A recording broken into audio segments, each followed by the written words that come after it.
Fathers of both deceased victims filed lawsuits against William S. Hart Union High School District for negligence.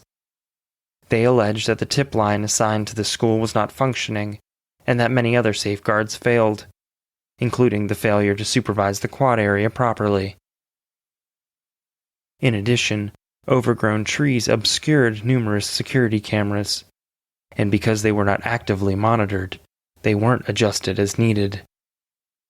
The police investigators submitted reports to the DA, requesting 2 misdemeanor charges including contributing to the delinquency of a minor and criminal storage of a firearm. The requested charges were filed against Josh's mother, but because the state must prove that Josh's mom, quote, intentionally or with criminal negligence allowed her son access to the firearms, and must know, quote, a child is likely to gain access, for the second charge to hold up. Because the district attorney felt that the charges could not be proven beyond a reasonable doubt, charges were declined on October 23, 2020, nearly a year after the shooting. During the search of Josh's family home, several items were found. Cluttered underneath the bed, Josh slept in the master bedroom of the house. The items included 2 handheld gun cases, and one contained an unloaded handgun built from an 80% unfinished frame received kit, otherwise known as a ghost gun.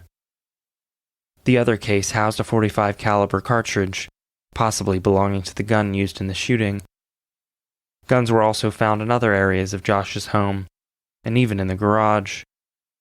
Additionally, police found an unloaded single-shot Colt Derringer semi-auto rifle, which also appeared to be a kit or ghost gun. In total, 42 firearms were removed from Josh's house. According to the LA Times, nearly 1/3 of the weapons seized in Southern California now are unserialized, meaning no registered serial number, further implicating that they are untraceable. These weapons are sometimes called the 80% gun, because the gun comes 80% complete, and the purchaser will have to drill holes or shave off parts to complete the weapon. There is no serial number, which means there is no background check or waiting period to buy these kits, which can also be purchased online. Because of the COVID-19 pandemic, a 1-year anniversary memorial was held virtually. On August 26, 2020, the City Council approved a request to dedicate the Central Park to Gracie and Dominic. Dominic and his family were frequent visitors to the park, and he loved to go for concerts and other special events. In fact, Dominic discovered his love of different foods after patronizing the food trucks that filled the park.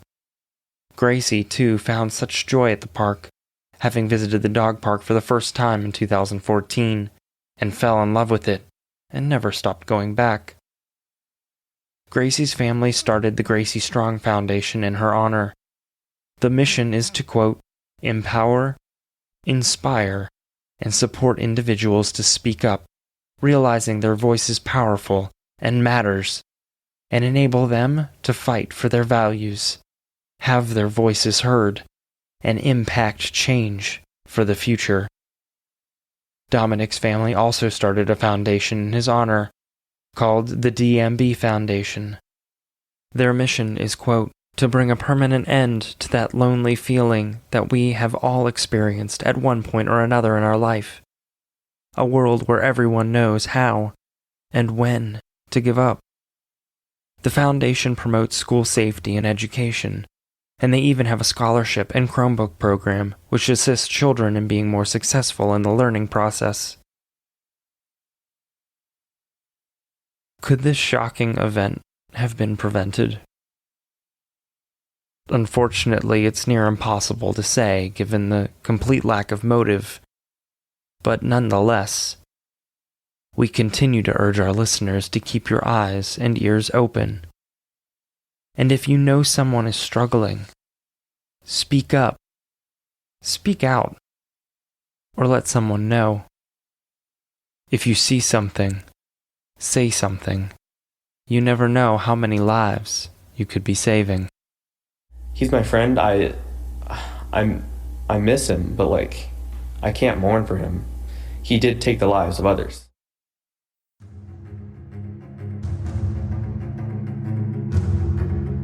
Thank you for listening to today's episode of Active Shooter, the podcast.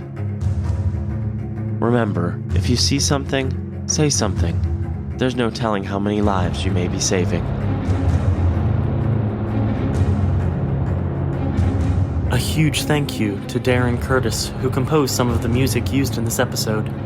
Check him out at darrencurtismusic.com. DARRENCURTIS music.com. Active shooter, reports of an active shooter, mass casualty incidents.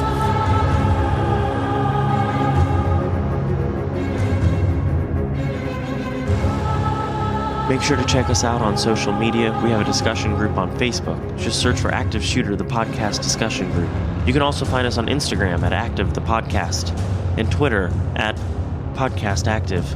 For just $1 a month, you can get access to ad-free episodes, early release episodes when available, and a shout-out on the show. Just go to patreon.com/Active the Podcast. Thank you, and be safe.